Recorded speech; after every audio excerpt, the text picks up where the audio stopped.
presidente del Centro de Diplomacia Pública de Basilea. Ilan, un gusto recibirte, bienvenido, muchísimas gracias por estos minutos para tratar de entender las complejidades y el escenario tan complicado que se dibuja internacionalmente con esta escalada del conflicto que ahora involucra de manera directa a Irán. ¿Qué tal, Vladimir? ¿Qué tal, Lila? ¿Cómo están? Un Un placer. gusto y desde ya un saludo a todos los que nos están escuchando ahí del otro lado, en cada rincón de Venezuela y en el mundo. Tenemos mucho para hablar, tenemos un ratito, pero tenemos mucho para hablar porque, Sí. como sabemos, nada de lo que pasa en Medio Oriente termina en Medio Oriente y termina repercutiendo en todo el mundo. De hecho, ya algunos están hablando de que por ahí la inflación en Estados Unidos puede llegar a ser el doble si el precio del petróleo Exacto. sigue aumentando como aumentó en el día de hoy el barril de petróleo. Bueno, hay muchas cosas para analizar desde lo que viene, bueno, desde lo que pasó el famoso 7 de octubre y quizás una de las crestas de las olas con lo que vimos ayer y en el día de hoy, en este enfrentamiento abierto, el tercero desde la fundación de ambos países entre Israel e Irán. Así que va a ser un gusto conversar con ustedes. Adelante, exacto. Ahora, precisamente sobre lo que originó esta situación, luego de la primera acción en este tiempo, porque es que si nos ponemos a remontarnos al pasado, imagínate, no vamos a terminar nunca. Pero en este momento, en esta etapa del conflicto, ¿cuál es el signo de esta etapa del conflicto? ¿A dónde puede derivar? ¿Cuáles son las opciones más probables en el desarrollo de los acontecimientos? Vamos a hablar de lo que pasó y después vamos a hacer las interpretaciones. Lo primero que pasó es que Israel atacó no solamente a altos mandos del ejército de Irán, sino que también atacó posiciones nucleares y armamentísticas en Irán. La respuesta iraní, que está llegando en etapas, que es lo que estamos viendo en el día de hoy, se dio con drones, primero, que fueron todos derribados, y con un ataque con misiles, entre 150 y 200 misiles que fueron lanzados hacia todo Israel, de los cuales se estiman que, depende de la fuente, 5, 7, pocos de ellos impactaron causando un daño de por lo menos 35 víctimas. Ahora, lo que tenemos que tener en cuenta es el por qué. La gran pregunta es por qué pasó lo que pasó. Bueno, el primer ministro Netanyahu fue contundente. Dijo, Irán está cerca de tener una bomba nuclear. Y si nos ponemos a pensar que si hay un Estado que viene amenazando la existencia del Estado israelí, ese es el Estado iraní. Entonces, haciendo lo que históricamente se conoció como la doctrina Begin, de quien fuera el primer ministro israelí, Menachem Begin, Israel va a atacar cualquier país que pueda representar una amenaza nuclear y que represente un peligro para la existencia del Estado hebreo. Es decir, Entonces, en eso se fundamenta sí, el argumento de un ataque preventivo. exactamente. Es decir, Y para está evitar que enmarcado me pegues, te pego. Pero eso no pero esto evita unos golpes, No ¿no? evita la No, pero respuesta. esto es interesante porque está avalado en el derecho internacional. Porque vos podés llevar adelante un ataque preventivo si la amenaza supone que va a haber muchas más muertes si se concreta esa amenaza. Entonces, si Irán termina teniendo las cabezas nucleares para llevar adelante ataques en contra de Israel, vemos que hay una población de 10 millones de personas que está en riesgo. Pero también Mientras que podríamos por el decirte lo siguiente, sí. podríamos decir que Irán puede argumentar lo mismo, porque Irán al día de hoy no tiene armas nucleares Que se construidas, sepa. que se sepa. Bueno, de acuerdo a lo que han dicho el propio Israel, que no las tiene. Es decir, que el propio argumento que utiliza Pero Israel Israel sí podría servir para que Irán diga preventivamente voy a atacar a Irán también. Es decir, entonces en Israel. medio de esos ataques preventivos el mundo se puede acabar.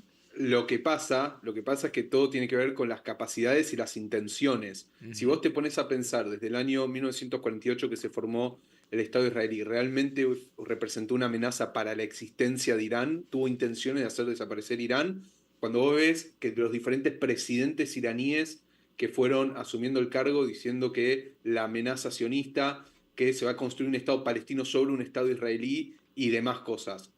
Me parece que la amenaza está puesta desde el otro punto de vista. Y es más, el 7 de octubre, que fue un punto de cambio para toda la región, no se podría haber dado sin el aporte sustancial del dinero, la tecnología y el armamento iraní. Y además de todo esto, permítame explicarles, esto es como si fuera un pulpo.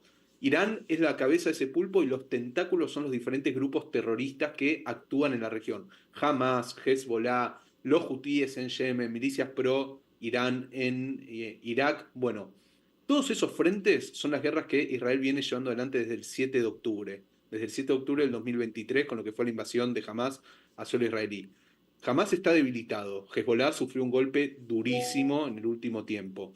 Los hutíes no representan una gran amenaza. Hoy trataron de atentar en contra de Israel y terminaron tirando un misil en una aldea palestina en Hebrón. En Siria, Bashar al-Assad dejó su cargo y el nuevo presidente es un presidente anti-Irán. Entonces, todos los proxies que hacían de escudo de Irán en la región están debilitados. Y si vos no vas a... O sea, si no atacás ahora, ¿cuándo vas a atacar? ¿Cuando se vuelvan a fortalecer?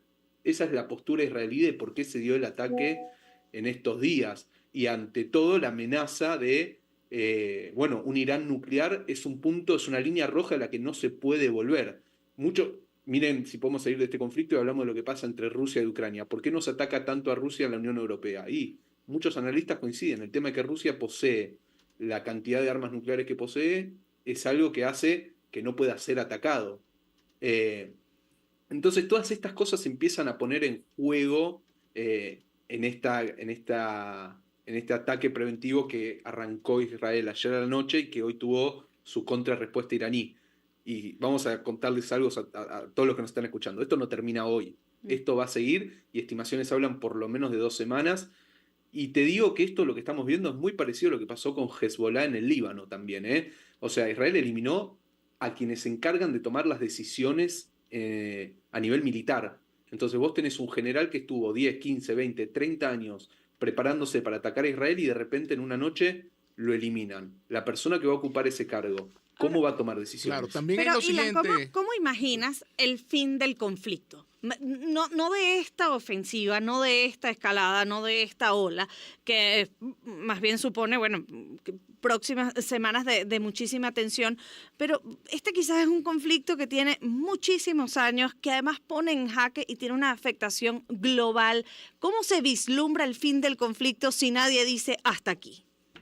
Y bueno, probablemente quien tenga mucho que ver en todo esto, yo veo 2 o 3 grandes escenarios. El primero es que Donald Trump, y no digo Estados Unidos, digo Donald Trump personalmente le ponga un fin a esto. Hace cuánto que vemos las rondas de negociaciones entre Irán y Estados Unidos, por lo menos 3 meses atrás, 2 meses atrás, que vienen fracasando y de hecho esta semana iba a haber una nueva ronda de negociaciones, la cual ya fue claramente suspendida desde la posición iraní.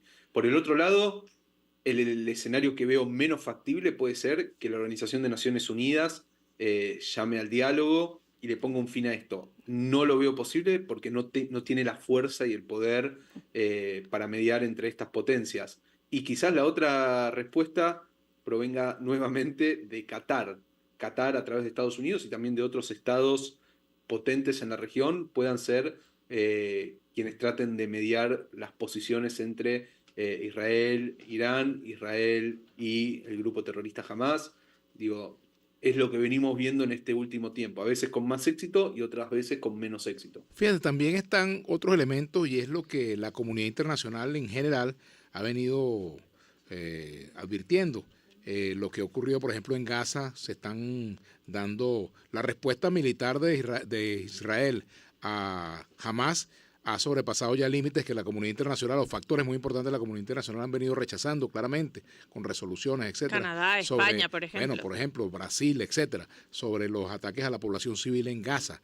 Entonces hay un contexto internacional en el cual, pues, por supuesto que lo que estamos viendo es la falta de instituciones muy fuertes, como tú muy bien lo señalas. Hace falta unas Naciones Unidas que tengan capacidad de jugar ese rol. El Consejo de Seguridad de Naciones Unidas ha llamado hoy precisamente a ambos estados a contenerse. ¿En qué medida el Consejo de Seguridad puede, con la presencia de China, de Rusia, Estados Unidos, Francia, etcétera, puede lograr que efectivamente se dé en ese escenario de diálogo o de negociación?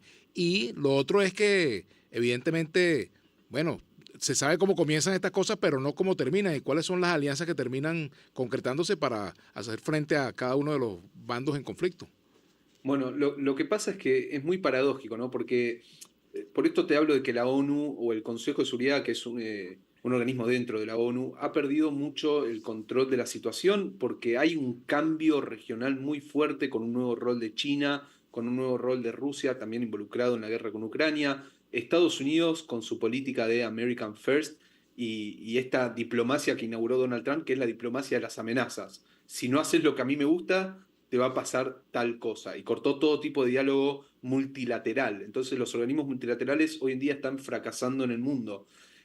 Por eso yo creo que más que el Consejo de Seguridad, la llave de todo esto la vamos a empezar a ver en diálogos directos, tripartitos quizás a través de la administración norteamericana, o quizás Omán, o quizás otro país que pueda empezar a mediar en la región. Pero lo China, que no ¿qué se puede posibilidades negar, tiene China de jugar un rol en esto? bueno, es que China se aprovecha de este rol, porque si nos ponemos a pensar en el embargo que tiene Irán en su petróleo, ese petróleo barato lo termina comprando China. China Claro. tampoco le gusta todo lo que está pasando, porque que se dispare el precio del barril de petróleo termina afectando también su Claro. economía, como también afecta la economía de los Estados Unidos.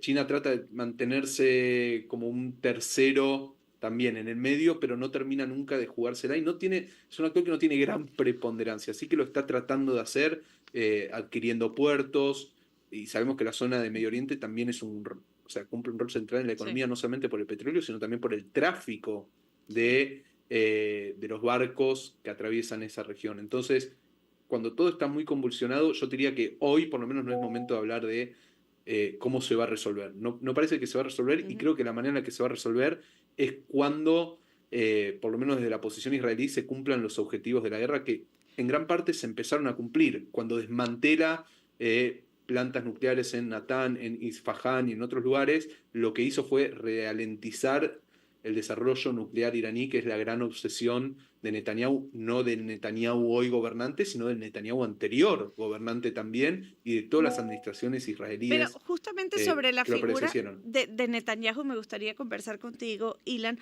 porque es también un líder, bueno, es muy hábil, pero ha sido muy polémico. De hecho, antes de aquel 7 de octubre que inició esta escalada de conflicto nuevamente, estaba atravesando señalamientos de corrupción, una crisis de popularidad. ¿Cuenta con el respaldo suficiente Netanyahu para, sobre todo, toda vez que quizás en la comunidad internacional hay muchos cuestionamientos, ya no con el trato para con la organización terrorista Hamas, sino lo que está ocurriendo en términos humanitarios en Gaza? Claro, sí. Bueno, Netanyahu es una figura que divide a la propia población israelí, y así también lo hace en el mundo. Convengamos que Netanyahu para muchos es el político más odiado, pero al mismo tiempo es el político que todas las elecciones que se presenta, su partido es el más votado. O sea, es una figura central de la política israelí a tal punto de que logró que en las elecciones anteriores los extremos, hay un partido en Israel que se llama derecha, literalmente, Yemina, se juntase con el Partido Laborista en coalición, y lo único que unía a todos ellos era el odio a Netanyahu. Entonces, es una figura central de la política israelí, es una figura en muchos sentidos también controversial, y que claramente cuando todo esto se termine, y me refiero también, por ejemplo, a la vuelta de los 54 secuestrados a Israel y se termina la guerra con Hamas, va a tener que sentarse en el banquillo a dar explicaciones de lo que sucedió, no solamente el 7 de octubre. También está, a ver, él también está en una guerra contra el establishment judicial, una guerra de cierta manera, ¿no? Él se posó contra el aparato judicial israelí, que también tiene sus fallas, y también tiene su batalla personal contra los medios de comunicación. También hay muchos medios de comunicación a favor de él, en contra de él. Bueno, como todo, es un líder que indiscutiblemente, como todo gran líder político, y no se trata de si yo lo quiero o no lo quiero, porque no vengo a hablar de lo que yo pienso de él, pero sí del análisis, es una figura que divide posiciones. Medio país lo quiere, medio país lo odia, y en el exterior es lo mismo. Con Biden la relación no era la mejor, y de repente llega Donald Trump a la Casa Blanca y parecen dos viejos amigos de toda la vida que están en sintonía hablando en el mismo idioma. Entonces, la figura de Netanyahu excede propiamente lo que pasa en Israel, y él, mérito suyo y de los que lo acompañaron en su coalición durante mucho tiempo, hicieron que un país muy chiquito, más chiquito que Nueva Jersey, más chiquito que la provincia de Tucumán acá en Argentina, sea foco de mucho de lo que pasa en todo el mundo, y sea foco de análisis para muchos de lo que vemos y analizamos las relaciones internacionales. Entonces, claro, por supuesto que sí, es una figura central, y como todo líder político, genera amores, genera odios, y vas a tener a la mitad de la biblioteca que te va a hablar bien de él y la otra mitad que te va a decir que es lo peor que pudo haber pasado.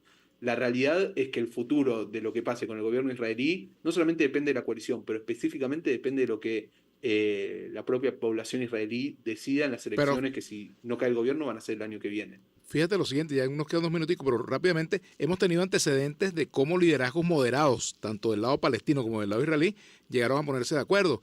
Y la acción de Hamas, que tuvo la respuesta de Netanyahu, bueno, acabó con la posibilidad de que exista una política moderada de parte de los palestinos, o que se fortaleciera esa política de moderación, como también en el lado israelí. Entonces, estamos en la hora de los radicales, de los extremos. No se repite Desde la ya. foto de Camp David. No.